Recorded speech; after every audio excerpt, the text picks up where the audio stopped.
नमस्कार, मैं हूं डॉक्टर आरती पाल और आज के इस एपिसोड में हम बात करने वाले हैं लंग्स डिसीज़ के बारे में।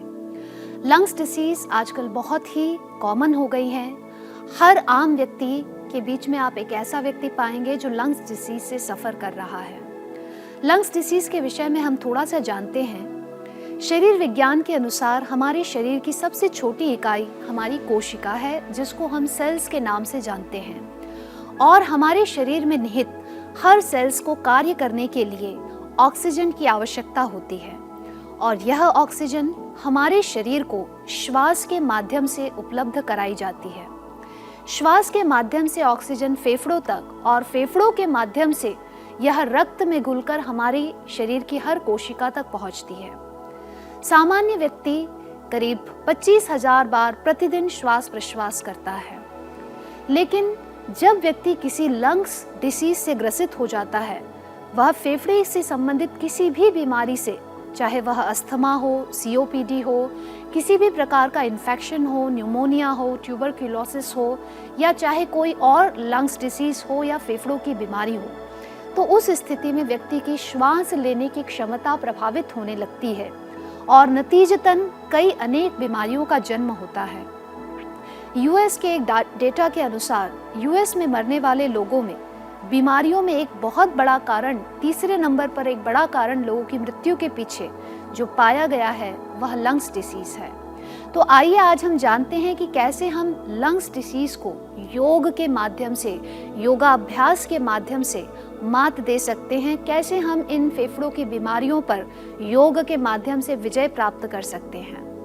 तो योग में हम अनेकों प्रकार की क्रियाओं का अभ्यास करके फेफड़ों की बीमारियों को दूर भी कर सकते हैं और बच भी सकते हैं। योगाभ्यास के इस शेड्यूल में हम सबसे पहले आज अभ्यास करेंगे सूर्य नमस्कार का, जो कि आपके पूरे रेस्पिरेटरी सिस्टम को स्ट्रेंथन करने के लिए, मजबूत करने के लिए एक बहुत ही अच्छा अभ्यास है। सूर्य नमस्कार 12 स्टेप्स का एक कॉम्बिनेशन है, समन्वय है। इन 12 स्टेप्स को आप यहाँ आज मेरे साथ देखेंगे भी और करेंगे भी। तो आइए शुरू करते हैं सूर्य नमस्कार से आज का अभ्यास। दोनों हाथों को जोड़ करके चेस्ट के सामने लाएं। यह प्रथम स्थिति है सूर्य नमस्कार की। यहाँ पर सामान्य श्वास प्रश्वास बनाकर रखें। दूसरी स्थिति के लिए श्वास भरते हुए दोनों हाथ ऊपर ले जाएं और ऊपर की ओर क्षमता अनुसार जितना देख सकते हैं देखें।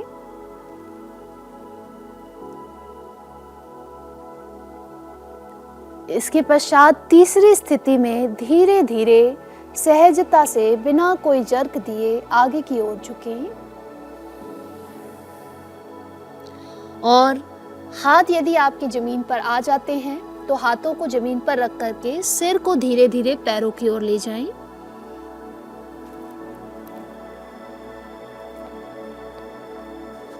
चौथी स्थिति के लिए दोनों पैर मिले रहें। दोनों हाथों को पैर के साइड में रखें और अपने लेफ्ट पैर को पीछे की ओर ले जाकर पैर का घुटना जमीन पर रखें और आगे से गर्दन ऊपर की ओर रखें। यह चौथी स्थिति है। इसके पश्चात पांचवी स्थिति के लिए दूसरे पैर को पीछे ले जाएं और शरीर को ऊपर की ओर खींचें, पर्वतासन। छठी स्थिति के लिए दोनों घुटने जमीन पर टच करें, दोनों पैर आपस में मिले रहें और चेस्ट को जमीन पर रख करके और फिर चिन को जमीन पर रखें। दोनों भुजाएं शरीर से सटी रहें।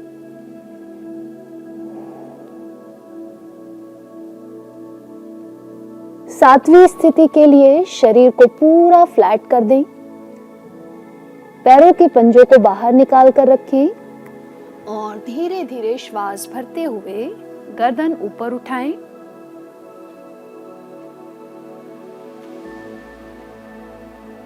भुजंगासन की स्थिति। इसके पश्चात आठवीं स्थिति के लिए गर्दन पुनः सामने लाएं, पैरों के पंजों को अंदर की ओर मोड़ें और धीरे से शरीर को उठाकर पुनः पर्वत आसन की स्थिति में जाएं।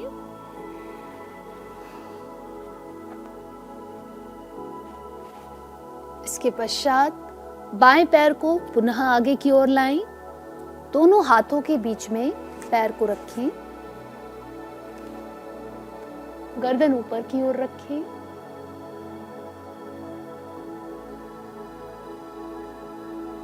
दसवीं स्थिति, दूसरा पैर भी आगे लेकर के आए।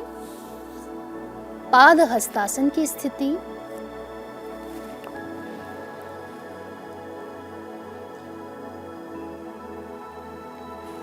11वीं स्थिति, दोनों हाथों को ऊपर लेकर के जाएं। और 12वीं स्थिति, हाथों को जोड़कर पुनः चेस्ट के सामने लाएं। इसके पश्चात दोनों हाथ नीचे ले आएं, दोनों पैरों में अंतर करें और विश्राम की स्थिति में खड़े रहें। लंबा गहरा श्वास प्रश्वास करें।